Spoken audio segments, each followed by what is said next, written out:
আজকে আমাদের পড়ার বিষয় English text book lesson 10 the boy under the tree.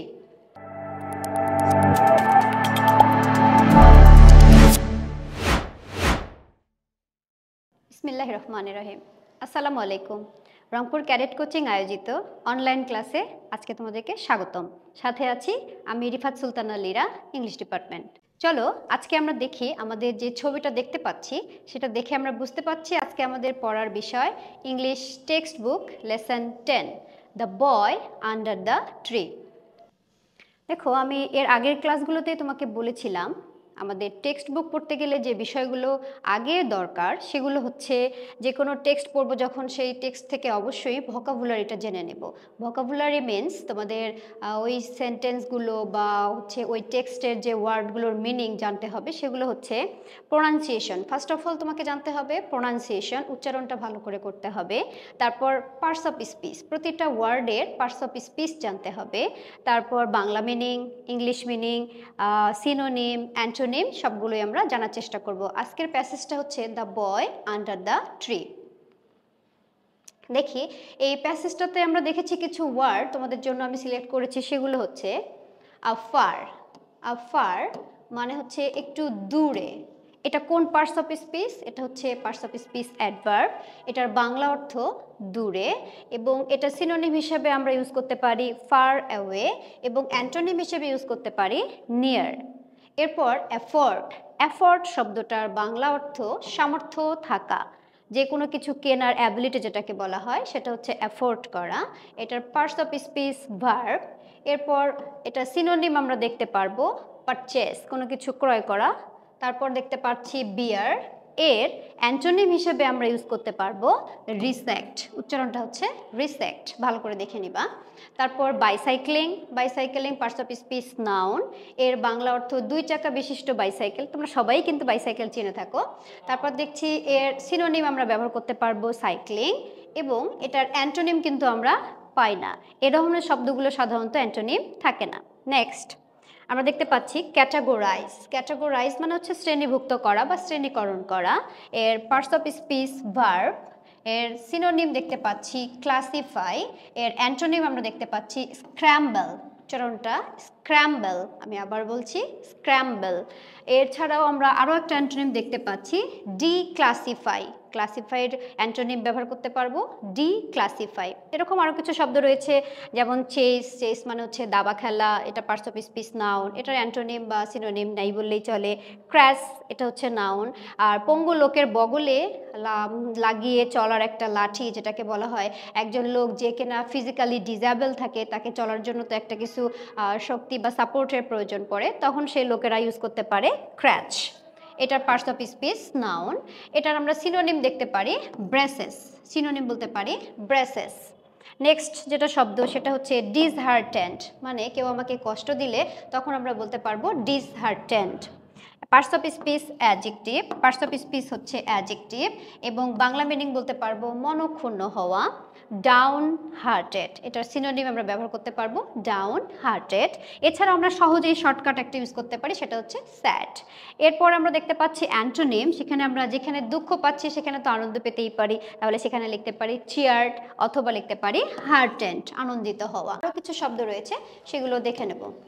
শব্দগুলো হচ্ছে efficient adjective, festival parts of speech noun, gadget parts of speech noun, lean মানে হচ্ছে শুয়ে পড়া বা হেলানি দেওয়া parts of speech verb, left out এটা একটা ফ্রেজ মানে সরে যাওয়া বা দলচ্যুত হয়ে যাওয়া, মক মানে হচ্ছে কারোর সাথে উপহাস করা parts of speech verb, mumble মানে হচ্ছে তোতলানো, কথা বলতে গিয়ে একটু আটকে যাওয়া, এটাকে বলা হয় মাম্বেল, বিড়বিড় করা যেটাকে বলে পার্টস অফ স্পিচ ভার্ব। আর নেইবারহুড এটা হচ্ছে পার্টস অফ স্পিচ নাউন। আরও কিছু শব্দ রয়েছে সেগুলো হচ্ছে physically challenged parts of speech, এটা হচ্ছে ফ্রেজ একটা, playmate parts of speech noun, predominantly adverb, recognize কোনো কিছু স্বীকার করা বা স্বীকৃতি দেওয়া বা চেনা parts of speech verb, resume হচ্ছে কোনো কিছু শুরু করা পার্টস অফ স্পিচ ভার্ব। আর এটার আমরা সিনোনিম দেখতে পাচ্ছি রিস্টার্ট, এটার আমরা বলতে পারবো অ্যান্টোনিম হচ্ছে স্টপ, কোনো কিছু থেমে যাওয়া। তারপরে স্কোরিং কোনো কিছু গণনা করে রাখা, এটা পার্টস অফ স্পিচ নাউন, এর বাংলা মিনিং দিতে পারি হিসাব রাখা। Next struggle parts of speech verb, supportive adjective, transfer verb, well of একটা ফ্রেজ, ওয়েল স্ট্রাক বল ফ্রেজ একটা, র্যাপ আপ মানে কিছু হচ্ছে ভার্ব, কোনো কিছু শেষ করে গুটিয়ে নেওয়া, কোনো কিছু কাজ শেষ, আমরা কাজটা শেষ করে সর্বশেষ যে কাজ অংশটুকু করে ওটাকে বলা হয় র্যাপ আপ। রেসলিং এটা একটা খেলার নাম, পার্টস অফ স্পিচ নাউন, কুস্তি খেলা বলা হয়। এরপর সরাসরি আমরা চলে যাচ্ছি, শব্দগুলোর তো অর্থ দেখলাম, পার্টস অফ স্পিচ দেখলাম, এবার চলো আমরা প্যাসেজটি পড়ে আসি। দেখি, the boy under the tree, lesson 10। The bell rings for the start of the tiffin period. Tiffin পিরিয়ডের জন্য বেল অলরেডি বেজে গেছে। The bell rings for the start, এখন টিফিন টাইম শুরু হওয়ার জন্য বেলটা অলরেডি বেজে গেছে। And the students of Kajla high school are rushing out of their classes to play. Kajla high স্কুলের যে স্টুডেন্টরা বা ছাত্রছাত্রীরা তারা রাশিং আউট মানে হচ্ছে ছুটে বেরিয়ে পড়েছে ক্লাসরুম থেকে টু প্লে খেলার জন্য, যেমনটা তোমরা অলরেডি করো, সবসময়ই করো। ইন দ্য স্কুল প্লেগ্রাউন্ড, তাদের স্কুলের মাঠে তারা নেমে পড়েছে খেলার জন্য। গ্রুপ অফ বয়েজ স্টার্টস, একদল ছেলে স্টার্টস টু প্লে ক্রিকেট, তারা ক্রিকেট খেলতে শুরু করেছে। ইন দিস গ্রুপ, এই গ্রুপে there is a boy named Jahin, এই গ্রুপটার মধ্যে একটা ছেলে আছে যার নাম হচ্ছে জাহিন। এটা কিন্তু তোমাদের একটা কোশ্চেন আসতে পারে, একটা ক্যারেক্টারের নাম হচ্ছে জাহিন। হোয়াইল প্লেয়িং হি নোটিসেস আ বয়, যখন তারা খেলছিল, এই হি বলতে বোঝানো হয়েছে সেই বয়টাকে যে হচ্ছে জাহিন, তোমাদের ওই গ্রুপটার মধ্যে যে খেয়াল করছিল, নোটিস মানে হচ্ছে খেয়াল করা, আ বয় একটা ছেলে, সিটিং বসেছিল, আন্ডার দ্য বনায়ন ট্রি মানে হচ্ছে বটগাছের নিচে, at the corner of the playground, তাদের স্কুলের যে খেলার মাঠটা সেটার একটা কর্নারে একটা বটগাছ আছে, সেই বটগাছের নিচেই একটা ছেলে বসেছিল। But he doesn't think much of it, যে ছেলেটি জাহিন দেখছিল ওই ছেলেটি বসে আছে সেটা নিয়ে খুব বেশি মাথা ঘামায়নি, থাকতেই পারে বসে সেরকম। A well struck ball runs towards the banyan tree, খুব জোরে, ওয়েল স্ট্রাক পেন্স খুব জোরে পেটানো একটা বল, রানস মানে বলটা দৌড়ে গিয়েছিল বা ছুটে গিয়েছিল, টুয়ার্ডস দ্য বনায়ন ট্রি, ওই বটগাছটার দিকেই ওই বলটা আসলে ছুটে যাচ্ছিল। And stops just a few feet short of it, কিছু দূর যাওয়ার পরেই বলটা থেমে গিয়েছিল। Jahin runs to collect the ball, সেই জাহিন আবার ওই বলটাকে আনার জন্য ছুটে যাচ্ছিল, ওই বলটাকে নিয়ে আসবে বলে ওই বট গাছের দিকেই ছুটে যাচ্ছিল।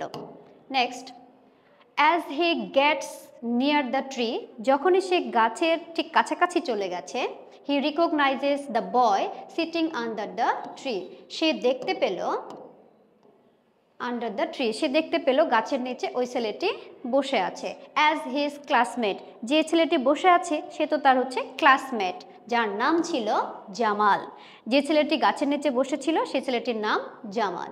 হে Jamal, he says while collecting the ball and running back to rejoin the game, যখন জাহিন বলটা কুড়ে নিয়ে দৌড়ে যাচ্ছিল তার খেলার দলে যোগদান করার জন্য, তখনই সে ওই জামালকে বলেছিল, হে জামাল। তারপর as they resume the play, যেহেতু তারা আবার খেলা শুরু করেছে, জাহিন রিকলস সিইং জামাল, জাহিন বারবার ফিরে ফিরে তাকাচ্ছিল জামালের দিকে। সিটিং আন্ডার দ্য ট্রি, যে কিনা ওই গাছের নিচে এখনো বসে রয়েছে। Quite a few times observing them play, যখন তারা গেমটা খেলছিল, আই মিন ক্রিকেটটা খেলছিল, তখন সেই ছেলেটি জাহিন বারবার একটু করে তাকাচ্ছিল জামালের দিকে। দে র্যাপ আপ দ্য প্লে, তারা খেলাটাকে গুটিয়ে নিয়েছে, আই মিন খেলা তাদের প্রায় শেষের দিকে।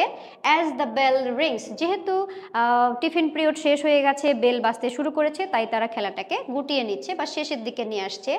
End of the tiffin period, তাদের টিফিনের সময় শেষ বলে তারা খেলাটাকে গুটিয়ে নিচ্ছিল। আফটার দ্য ক্লাস, ক্লাসের পরে Jahin gathers others members of the group, যে দলটা তারা ক্রিকেট একসাথে খেলছিল, ক্লাসের শেষে জাহিন দলের সবাইকে একসাথে ডেকে এক জায়গায় জড়ো করেছে। Have you noticed Jamal sitting under the tree watching us play, says Jahin.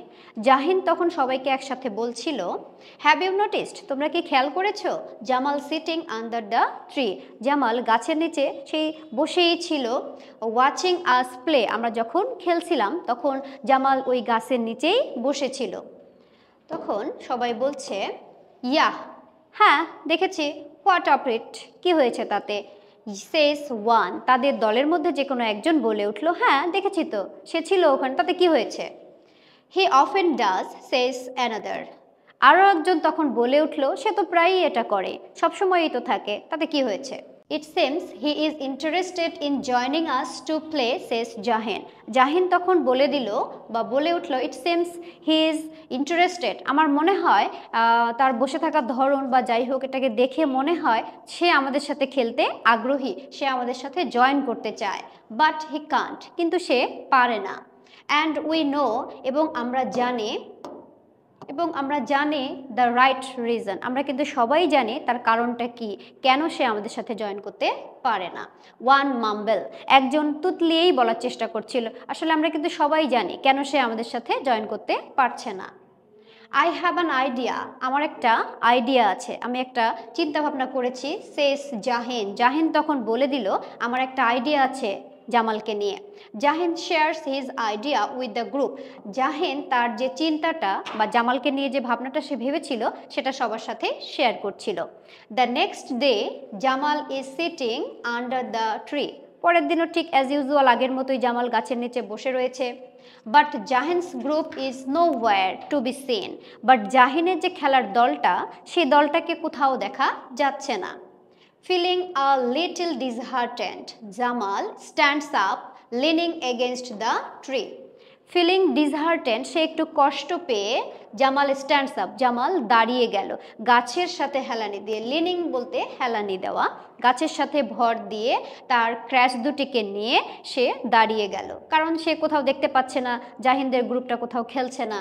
He starts to search, সে খোঁজার চেষ্টা করছিল, ফর সামথিং, কিছু একটা খোঁজার চেষ্টা করছিল, বিসাইড দ্য ট্রি, গাছের সাইড দিয়ে বা পাশে সে খোঁজার চেষ্টা করছিল আশেপাশে যে কোথাও কি জাহিনের দলটাকে দেখা যাচ্ছে কিনা।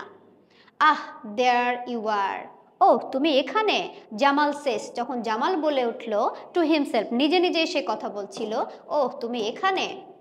Holding two crutches in his hands, তার নিজের হাতে তার যে ক্র্যাশটা, হাঁটার যে সঙ্গী বা স্টিক, যে জিনিসটা সে বগলের নিচে দিয়ে হাঁটার সঙ্গী তার, সেটাকে হাতে নিয়ে সে বলল, ওহ তোমরা এখানে, আমি তোমাদেরকে খুঁজছি। As he starts to move towards class, যখনই সে ক্লাসের দিকে হেঁটে যাচ্ছিল তখনই হি হিয়ার্স, সে যেন একটা কথা শুনতে পেল, হে জামাল, তাকে কেউ একজন বলছে, oh hey Jamal. Jamal turns and sees Jahin with the group, Jamal একটু পিছিয়ে ঘুরে তাকালো এবং তাদেরকে দেখার চেষ্টা করলো এবং তাদেরকে নোটিস করলো উইথ দ্য গ্রুপ, সবার সাথে এসে কথাও বলল। We are playing chess today, তখন জাহিন বলে দিয়েছে যে হচ্ছে we are playing today chess, আজকে আমরা দাবা খেলছি, কাম জয়েন আস, আজকে আমাদের সাথে তুমি জয়েন করতে পারো। A bright smile forms on Jamal's face as he joins the group to play. A bright smile, একটা উজ্জ্বল হাসি যেন তার মুখে চলে এলো, কারণ সে আজকে জাহিনদের গ্রুপের সাথে জয়েন হয়ে কিছু একটা খেলতে পাচ্ছে তাই। দ্য নেক্সট ডে, পরের দিন, দ্য গ্রুপ রিকোয়েস্ট জামাল, পরের দিন সে জামালকে রিকোয়েস্ট করলো জাহিনদের গ্রুপটা to do the scoring, to do the scoring I mean জাহিনদের গ্রুপটা তারা ক্রিকেট খেলবে, যেহেতু জামাল বসেই থাকে তাহলে সেই দলটা তারা জামালকে রিকোয়েস্ট করলো বা অনুরোধ করলো যে আমরা যখন ক্রিকেট খেলবো তুমি একটা কাজ করতে পারো, সেটা হচ্ছে স্কোরিংটাকে করে দিতে পারো, তাহলে তোমার বসেও থাকা হচ্ছে, আমাদের সাথে জয়েন করাও হচ্ছে। খুব সুন্দরভাবে জাহিন এটা প্ল্যান করেছে। For them while playing cricket, যখন তারা ক্রিকেট খেলবে সেই দলটার স্কোরিংয়ের দায়িত্বটা থেকে গেল জামালের উপরে। Jamal happily accepts that, Jamal খুব আনন্দের সাথে এই প্রস্তাবটাকে গ্রহণ করেছে। Jamal is so efficient, Jamal খুবই দক্ষ, এফিসিয়েন্ট মিন্স দক্ষ, ইন কাউন্টিং, সে গণনায় অনেক বেশি expert, that the everyday score confusing is gone, তার মানে যখন তারা প্রতিদিন ক্রিকেট খেলে তাদের খেলার মধ্যে একটা স্কোরিং যে ব্যাপারটা থাকে সেটাতে কনফিউশন থাকে সবার, কিন্তু আজকে যখন জামাল এই গণনার কাজটা করছে সবার কনফিউশন দূর হয়ে গেছে, কারণ জামাল এটাতে অনেক বেশি expert. Together with Jamal, the group enjoys both cricket and chess. একসাথে তারা যখন হচ্ছে ক্রিকেট এবং চেস আই মিন দাবা খেলে, এই বিষয়টা সবাই এখন তারা এনজয় করছে, কারণ তাদের বন্ধু একজন পায়ে সমস্যার কারণে সে ক্রিকেট খেলতে পারে না, তাই জাহিন পুরো গ্রুপটাকে নিয়ে এই প্ল্যানটা করে যে একদিন আমরা চেস আই মিন দাবা খেলবো আর একদিন আমরা ক্রিকেট খেলবো, তাহলে জাহিন সবটা যে প্ল্যান করেছে জামালও আমাদের সাথে খেলতে পাচ্ছে, আমরা পুরো গ্রুপটাও এনজয় করতে পাচ্ছি, জামাল আর ডিসহার্টেন্ট হচ্ছে না। এই প্যাসেজটা থেকে আমরা এটা পড়ে বুঝলাম যে প্রত্যেকটা স্টুডেন্টের প্রতি একটা সহানুভূতি থাকা উচিত। সে ফিজিক্যালি প্রবলেম হতেই পারে, ডিসেবল হতেই পারে, তার মানে এই নয় তাকে আমরা অ্যাভয়েড করে চলবো বা স্কিপ করে যাব। আমাদের উচিত প্রত্যেকের সাথে প্রত্যেকের ভালো ব্যবহার করা। এই প্যাসেজটা পড়ে আমরা এটাই বুঝতে পেরেছি এখানে মেইন রোলটা প্লে করেছে জাহিন, এবং ফিজিক্যালি ডিসহার্টেন্ড যে বয় জামাল, তাকে হেল্প করার জন্য পুরো গ্রুপটাই একসাথে জাহিনের সাথে একমত ছিল। আশা করছি তোমরা এই প্যাসেজটার প্রত্যেকটা অর্থ ভালোভাবে বুঝেছো। তারপরেও যদি কোনো সমস্যা হয় তোমরা ভিডিওটা বারবার দেখবে এবং বন্ধুবান্ধবদের সবার সাথে শেয়ার করবে। ঠিক আছে, সবাই ভালো থাকো, সুস্থ থাকো, দেখা হবে ইনশাল্লাহ।